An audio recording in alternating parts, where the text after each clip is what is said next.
Të dashur qëndrestar, të rinj dhe të reja, qytetarë të lirë të Tiranës dhe Shqipërisë. Sot, jemi mbledhur në këtë shesh, jo thjesht për të protestuar kundër një qeverie, por për të dëshmuar se shpirti shqiptarit nuk blihet, nuk poshtet dhe nuk dorëzohet përballë një regjimi që po na vjedh të tashmen dhe po na vret të ardhmen.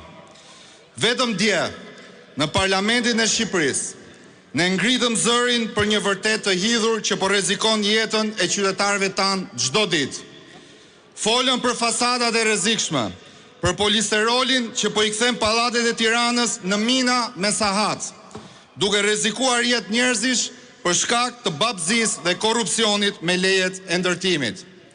Por, a nuk është e gjithë qeverisja e Edi Ramës fiksi ato fasada prej polisterolit? Një shtet i lyer me bojrat e ndezura të propagandës, i bukur për t'u parë nga jashtë, por thellësisht i kalbur, i korruptuar dhe jashtëzakonisht i rrezikshëm nga brenda.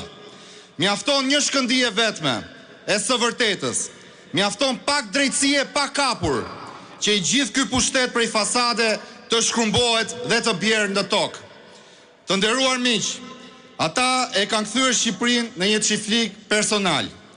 Paratë e taksave tuaja, djersa e prindërve tanë, nuk shkojnë për shkolla më të mira, nuk shkojnë për spitale ku gjen shërim, as për rrugë dhe as për siguri publike.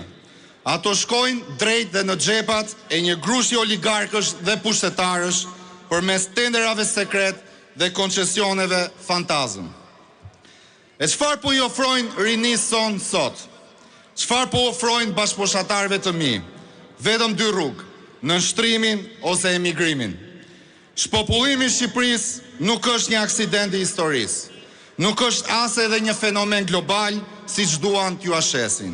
Është një projekt i mirë menduar i këtij sekti në pushtet, për të zbrazur vendin nga të rinjt rebel, nga profesionistët e ndershëm, nga mendjet e lira që nuk pranojnë të ulin kokën dhe të kthehen në patronazhist të bindur. Por unë si kryetari i Forumit Rinor dhe bashkë me gjithë ju këtu, sot ju them, ne nuk do t'ikim. Ky është vendi ynë, kjo është toka jonë. Shqipëria nuk është e varfër, Shqipëria është e vjedhur. Ne nuk mund t'ja lëmë atë dheun ton atyre që e trajtojnë si plaçk tregu. Rinia e këtij vendi nuk ka lindur për t'u bërë forcë pune e lirë në rrugët e Evropës.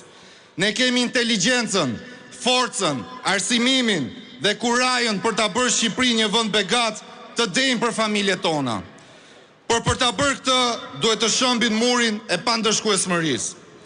Duhet të ngrem një kryengritje morale dhe qytetare, një rebelim kundër të keqes që na kanë zënë frymën. Ne jemi këtu për të kërkuar zgjedhje të lira dhe të ndershme. Jemi këtu për t'i thënë atyre që fshihen pas dyerve të atyre godinave të pushtetit, që ky pustet i takon sovranit, i takon popullit dhe jo bandave. Mos keni frikë nga makineria e tyre e propagandës. Ata duken të fortë vetëm kur ne jemi të përçarë, vetëm kur ne heshtim. Por shikoni këtë shesh sot. Shikoni forcën e bashkimit. Ky lum njerëzish është merri tyre më i madh.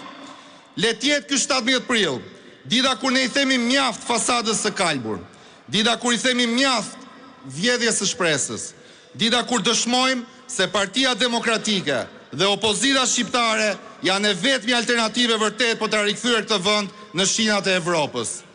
Ngrihuni, bashkohuni, mos u dorëzoni, sepse nesërmja u përket atyre që guxojnë, atyre që nuk heshtin, atyre që e duan Shqipërinë. Zoti ju bekoft ju, Zoti e bekoft rinin shqiptare, Zoti e bekoft Shqipërinë. Fitore! Ftojmë në këtë momentin në podium avokatën e mirënjohur, kryetaren e Partisë Demokratike Dega Ndond, zonjën Eda Gripçi.